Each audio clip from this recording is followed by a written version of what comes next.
Mike and Mike's Bags. Today I'm reviewing the Gator 2.0 by Nola bags. Nola's really revamped this bag from the original Gator. They've changed the materials, kind of given a really complete facelift. So let's go ahead and dive in, break down these new Gator 2.0s. As always, we'll start with materials.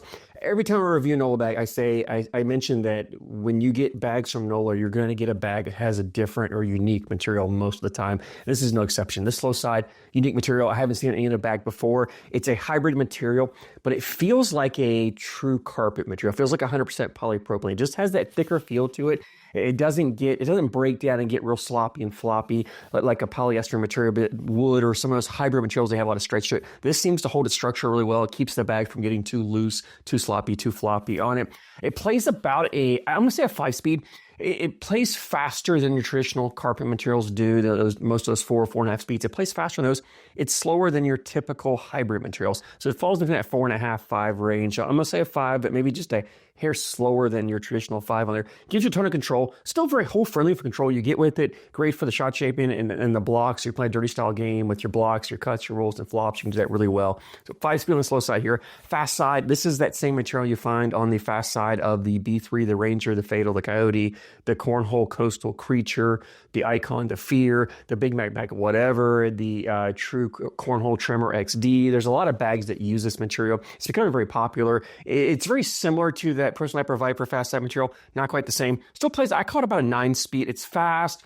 It's great for pushing, collecting blocks, sliding the boarding condition, blowing up piles. It just has a little bit better hand feel to it, in my opinion, than that Pro Sniper Viper fast side. So we're looking at a 5.9 speed for these Gator 2.0s. Template-wise, medium template bag, medium amount of fill. It gives the bag some flop, but as I mentioned, the slow side has some structure to it. It's a little bit thicker material. Doesn't break down and stretch, so it keeps the bag from getting too floppy. But you do have enough flop here that gives the bag some forgiveness in there. The fill in here is a mixed fill. Love the fill that Nola uses in their bags. It has just enough movement and action that you can get that shot shaping, cuts, rolls, flops fairly easily. It gives enough balance, left movement on there, but it's not an overly punishing fill. And with the flop here, there's just enough flop, as I said, for that forgiveness. So if you don't throw a perfectly flat bag, this bag's not going to have a punishing kick to it. It's going to kick. Anytime you get a bag that has control, anytime you get a bag that is good for those cuts, you're going to have a kick to it. So if you don't throw flat, the bag's going to move on you, but it's not a super punishing, super aggressive kick. So if you throw a consistently tilted bag, has the same tilt every time, you can adjust your landing zone and play it no problem whatsoever. It's got enough flop to it that you get that forgiveness around the hole. I talk about all the time, those larger floppier bags have that larger rectangular landing zone where you can miss left or right and just get that corner to grab and go in. This has got a bigger than normal, bigger than you would get on a typical traditional carpet bag. I really do. I think that's one of the advantages you get with this Gator 2.0 over the original one. So you got the forgiveness in the landing, you got the forgiveness around the hole in this bag. These bags are ACL stamped, so if you play in the ACL, you can throw these Gator 2.0s. Let's go and jump in, talk more about playability on this. And these are a versatile bag. They're kind of right on that edge of being a dirty style play only bag, but I did find that if I want to get up there and run bags, I can do it. Especially if you're a hard thrower, these are great for hole runners, right? If you're a hard thrower and you throw that kind of lower, harder bag, these bags work well if you just want to run bags in the hole. The day that I went out to record, it was a very cold day. I think it was like 10, 12 degrees outside.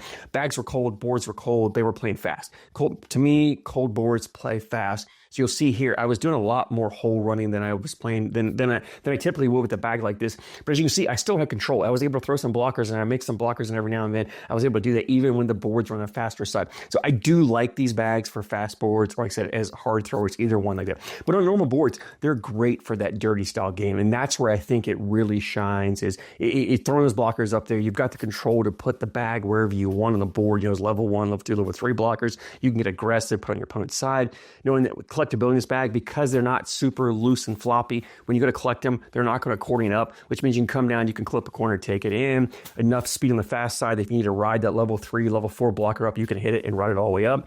You've got the ability and speed on the fast side to push your multiple bags. So if you've got a couple bags up there, stacked up, or you've played a dirty round and you've got 3 or 4 bags between you and your opponent, you can get up there and push your bags in, kind of blow your opponent's bags out of the way. So plenty of speed on the fast side to collect through on that dirty style game. Even if you're on a hard thrower, there's enough speed here to push through those blockers and collect. So it gives you that confidence to throw those blockers there, knowing that you've got the bag when you flip it over to collect if you need to. I find a lot of times with bags like this, I like to throw a blocker, like a level 1, level 2 blocker, and then come through slow side and just do a push, replace, last bag, come through and take it all the way in. As I mentioned, get more aggressive, put this bag more on your opponent's side because you have the ability for the shot shaping, the cuts, rolls, flops. You can come across with a cut if you need to, grab that bag and pull it back in if you go too far over. Most of the time, even if you get just a little bit over on your opponent's side, you can still come right to the middle, clip it, and take the bag in, no problem whatsoever. So you don't get too super crazy aggressive with it when you go after it, but you can do it. So it's great if you want to throw blockers up there and then work around it. If your cuts, rolls, flops, you can do that. Or if you're playing against an opponent who throws blockers and plays a dirty style game and they're putting a lot of bags in your way, with the shot shaping of these Gator 2.0s, you have the ability to get around their blockers, still put your bag in the hole or take hole control, leave your opponent's bags there and punish them, penalize them for trying to block you. And I tell about it all the time. Whenever I'm playing someone who plays a dirty style game, I want to make them work to collect their bags. I want to make them, if I can, if they throw a blocker a little out of place, I want to bully it further out of the way and make them leave that bag and make them give up points. And you do it enough times, they stop throwing that blocker, and then you have the open lane to just put your bags in and outscore them. And typically those guys who play or girls who play that dirty style game aren't always the best at running bags in the hole. It gives you that advantage over them. So I love the ability and the options these Gator 2.0s give you as far as the shot shaping and the play styles you can get up there for. Now, who is this bag best designed for? And to me, this is a bag that if you're a traditional carpet bag thrower, if you throw those 4.5 speeds, typical carpet bags, but you want a bag that's just a touch faster, maybe a little more hole friendly. That's where I think this Gator 2.0 comes in, because to me, it still feels like a carpet bag. When I pick this up, it feels like a traditional carpet bag, even though it's not. It's a hybrid material on the slow side. It just has that feel to it. It reminds me of those slower carpet bags. So if you liked the original Gator, I think you're going to love this Gator 2.0. I really do. I think what Nola's done is they've just taken that bag and just amped it up and made it just a little bit better on both sides and just plays just a touch better all the way around. So really love this 2.0 and the improvements that Nola made to this. Like I said, if you typically throw a traditional carpet style bag and you're looking for a faster bag, you don't like these. But if you throw those hybrid materials, the Viper RL style bags or the Guardian style bags or whatever, you throw those and you want a bag that's a touch slower, maybe you're having a hard time putting blockers up, those bags are a touch faster, that's where this Gator 2.0 comes in. It still has a similar play style of those, but just plays a touch slower. So it really fits between those hybrid materials and those carpet materials. It falls right in the middle there and gives you a little bit of a bag in between, an option in there. Great bag to throw in your arsenal, especially if you like to throw hybrid materials, but you get to a blind draw and you get a partner who just throws carpet all the time and they don't like that hybrid material, those faster bags. You can pull this out and you can both kind of compromise and still play your style game. So highly recommend checking out these Gator 2.0s.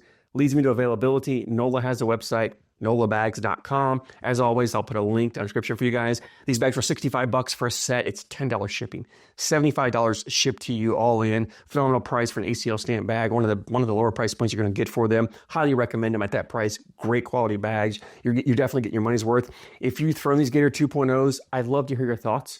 Drop a comment down below. Let me know what you think of these bags. Always love hearing your guys' opinions. As always, I thank you so much for your support, and I thank you for watching.